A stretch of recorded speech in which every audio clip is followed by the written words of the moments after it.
Everybody, मैं doctor Saroj Gupta, associate professor, राजकीय मीरा कन्या महाविद्यालय, इतिहास विभाग में कार्यरत हूँ। और मैं आज आपको तृतीय वर्ष कला के प्रश्न पत्र पश्चिमी संसार के टॉपिक नेपोलियन बोनापार्ट के बारे में आगे बतलाऊंगी। जैसा कि विदित है कि पिछले वीडियो में मैंने आपको नेपोलियन बोनापार्ट का उदय फ्रांस में किस प्रकार हुआ और उसका इटली अभियान क्या था, इस बारे में चर्चा की थी। आज हम मिस्र अभियान बताएंगे और नेपोलियन के सत्ता हस्तगत करने के षड्यंत्र के बारे में चर्चा करेंगे। अब फ्रांस को अर्थात इटली अभियान के बाद फ्रांस को केवल इंग्लैंड से लड़ना रह गया। फ्रांसीसी क्रांति के आरंभ में इंग्लैंड के बहुत से लोगों की सहानुभूति क्रांति के साथ थी, परंतु जब क्रांतिकारियों ने हत्याओं एवं जुल्म का सिलसिला चालू किया तो अधिकांश अंग्रेज क्रांति के विरोधी हो गए थे। 1793 ईस्वी में जब फ्रांस ने महादेशीय युद्ध छेड़ दिया तो इंग्लैंड भी अन्य देशों की सहायता के लिए युद्ध में कूद पड़ा। प्रारंभिक असफलता के बाद फ्रांसीसी सेनाओं ने यूरोप के मित्र राष्ट्रों की सेनाओं को परास्त करके खदेड़ दिया था और उन्हें संधि करने के लिए विवश कर दिया। अब केवल इंग्लैंड ही मैदान में रह गया था। डायरेक्टरी ने नेपोलियन को इंग्लैंड से लड़ने वाली फ्रांसीसी सेना का प्रधान सेनापति नियुक्त किया। नेपोलियन यह भली भांति जानता था कि इंग्लैंड पर सीधा आक्रमण करने में कभी सफलता नहीं मिलेगी, अतः उसने मिस्र पर अधिकार करके इंग्लैंड और भारत के मार्ग को नियंत्रित करने का निश्चय किया, क्योंकि नेपोलियन का मत था कि इंग्लैंड की शक्ति का स्रोत भारत की अतुलित धन संपदा है। उस समय में मिस्र अंग्रेजी साम्राज्य का भाग नहीं था, वह टर्की के सुल्तान के अधीन था। संचालक मंडल ने नेपोलियन की मिस्र विजय योजना को स्वीकार कर लिया। वस्तुतः संचालक मंडल नेपोलियन की लोकप्रियता से घबरा उठा था और उसने नेपोलियन को फ्रांस से दूर रखने में ही अपना कल्याण समझा। 1798 ईस्वी की बसंत ऋतु में नेपोलियन एक शक्तिशाली सेना के साथ जल मार्ग द्वारा मिस्र की ओर चल पड़ा। सर्वप्रथम उसने माल्टा द्वीप पर अधिकार किया और फिर अलेक्जेंड्रिया के सुप्रसिद्ध बंदरगाह पर अधिकार कर लिया। भाग्य की बात थी कि अंग्रेज जल सेना नायक नेल्सन 3 दिन पहले ही उसकी तलाश में इसी बंदरगाह से रवाना हो चुका था। यदि रास्ते में नेपोलियन की उससे मुलाकात हो गई होती तो शायद इतिहास का क्रम ही बदल जाता।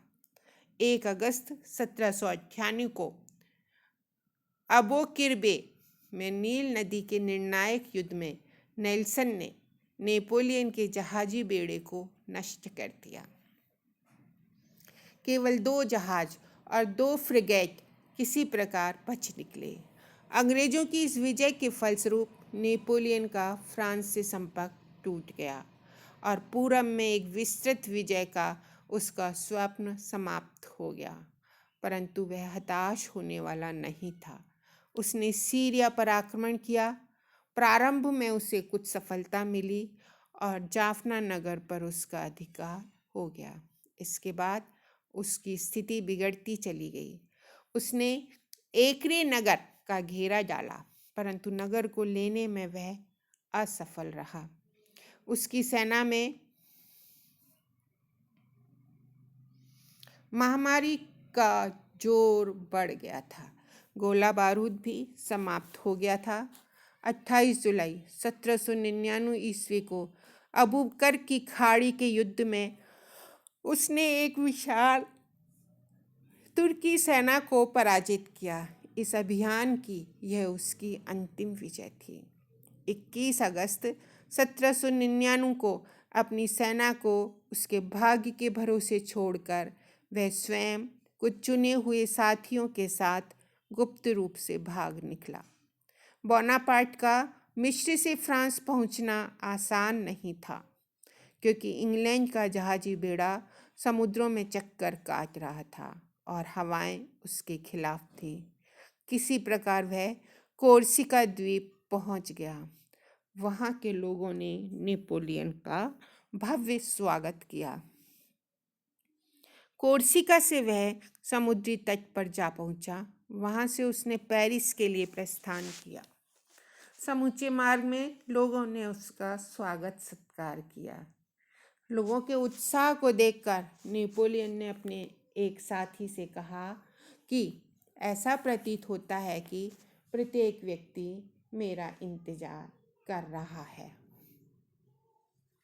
यदि मैं तनिक पहले आता तो वह ठीक न होता, और यदि मैं बाद में आता तो बहुत देर हो जाती। मैं ठीक समय पर आया हूँ। और उसका यह कथन बिल्कुल सत्य सिद्ध हुआ। डायरेक्टरी सत्ता हस्तगत करने का नेपोलियन का क्या प्रयत्न था? डायरेक्टरी का काम करते हुए 4 वर्ष हो गए थे। डायरेक्टरी को काम करते हुए इस समय वह बदनामी और अप्रियता की चरम सीमा पर थी। जनता उसकी भ्रष्टता, अयोग्यता एवं असफलता से अब ऊब चुकी थी और शासन में परिवर्तन चाहती थी। डायरेक्टरी की अयोग्यता के कारण ही फ्रांस के विरुद्ध पुनः एक नया गुट बनाया गया, जिसमें इंग्लैंड, ऑस्ट्रिया और रूस सम्मिलित थे। इस गुट को काफ़ी सफलता मिली और फ्रांसीसी फौजों को जर्मनी के बाहर राइन के किनारे तक खदेड़ दिया गया था। ऐसी स्थिति में नेपोलियन ने सत्ता हस्तगत करने के लिए अपना जाल फैलाया। उसने उन नेताओं से संपर्क कायम किया जो किसी न किसी वजह से मौजूदा संविधान में संशोधन चाहते थे। ऐसे लोगों में आबे साइस और बरास मुख्य थे। ये दोनों डायरेक्टरी के सदस्य भी थे। नेपोलियन, साइस और बरास ने योजना बनाई कि किसी न किसी प्रकार से संचालकों को त्यागपत्र देने के लिए विवश किया जाए। तब दोनों विधान मंडलों ने विवश होकर संविधान में संशोधन करने के लिए एक समिति बनाई। साइस और नेपोलियन इस समिति में घुस जाएं। फिर जैसी परिस्थिति उत्पन्न होगी उसी के अनुसार काम किया जाएगा। नेपोलियन के भाग्यवश 500 के विधानमंडल का अध्यक्ष उसी का भाई लूसियन बोनापार्ट था। योजना को तुरंत अमल में लाया गया। साइस, बरास और ड्यूकोस तीनों ने डायरेक्टरी की सदस्यता से त्यागपत्र दे दिया। जिन 2 सदस्यों ने त्यागपत्र देने से मना किया था उन्हें नज़रबंद कर दिया गया। 9 नवंबर 1799 को सेंट क्लाउड नामक स्थान पर दोनों विधानमंडलों का अधिवेशन शुरू हुआ। नेपोलियन ने दोनों सदनों को संबोधित किया, परंतु उसके प्रत्येक भाषण का कोई प्रभाव नहीं हुआ। 500 की परिषद में उस पर तड़ातड़ घूसे पड़े और धक्के मारकर उसे बाहर निकाल दिया गया, परंतु लूसियन ने नाटकीय ढंग से उस स्थिति को संभाल लिया। उसके आदेश से सैनिकों ने सभागृह में प्रवेश करके संशोधन विरोधी सदस्यों को सभागृह से भगा दिया। बहुत से तो अपने आप ही भाग गए। सायंकाल को पुनः दोनों सदनों की बैठक हुई, जिसमें एक प्रस्ताव पास करके संचालक मंडल को समाप्त कर दिया गया और उसके स्थान पर 3 काउंसिल नियुक्त किए गए। सेनापति नेपोलियन बोनापार्ट, आबे साइस और ड्यूकोस। कुछ समितियां भी गठित की गईं। उनका मुख्य काम था काउंसिलों को नया संविधान बनाने में सहयोग देना। उसके साथ ही सत्ता हस्तगत करने की योजना पूरी हो गई। 11 नवंबर को नेपोलियन पेरिस लौट आया। पेरिस और पूरे फ्रांस ने बिना किसी विरोध के इस परिवर्तन को स्वीकार कर लिया। वस्तु स्थिति यह थी कि क्रांति की शुरुआत से लेकर अब तक पूरे 10 साल से जनता शांति और अनुशासन के लिए तरस रही थी।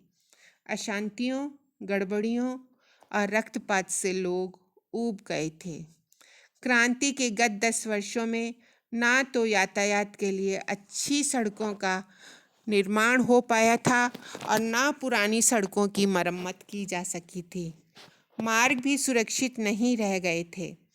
आए दिन राहजानी और डकैतियों के समाचार सुनने को मिल रहे थे। स्कूलों में शिक्षक नहीं थे। चिकित्सालयों में औषधियों और चिकित्सकों का अभाव था। संपूर्ण अर्थव्यवस्था और जनजीवन अस्त व्यस्त हो चुका था। लोगों में ये धारणा घर कर चुकी थी कि कोई शक्तिशाली सेना नायक ही देश का उद्धार करेगा।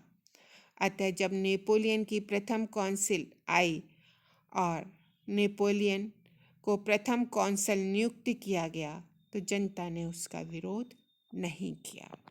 Thank you very much.